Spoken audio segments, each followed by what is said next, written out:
Президенттин иш башкармалыгынын башчысы Каныбек Тубанбаев социалдык тармактагы баракчасына электрондук кезек жана үй бүлөлөрүнө берилген батирлер боюнча түшүндүрмө берди.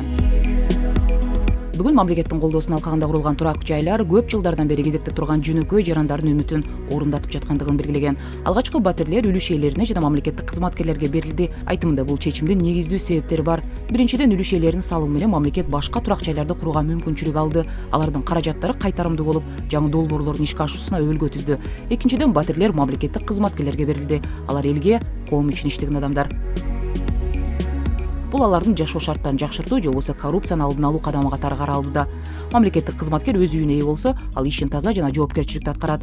Үчүнчүдөн, мурда социалдык ипотека жок болгон. Анын ордуна министрлик кабинетинин чечими менен турак жайларды берүү үчүн артыкчылыктуу тизме түзүлгөн. Жарандар мамлекеттик ипотекалык компанияга турмуштук абалын түшүндүрүп атайын арыз жазышкан. Биринчи кезекте майыптыгы бар балдарды багып жаткан адамдар, үй бүлө мүчөлөрүнүн арасында майыптыгы барлар, мындан башка жалгыз бой энелер, көп балалуу үй бүлөлөр кирген. Бул аракеттер жарандардын жашоосун жакшыртууга жана тең укуктуулукту камсыз кылууга багытталган.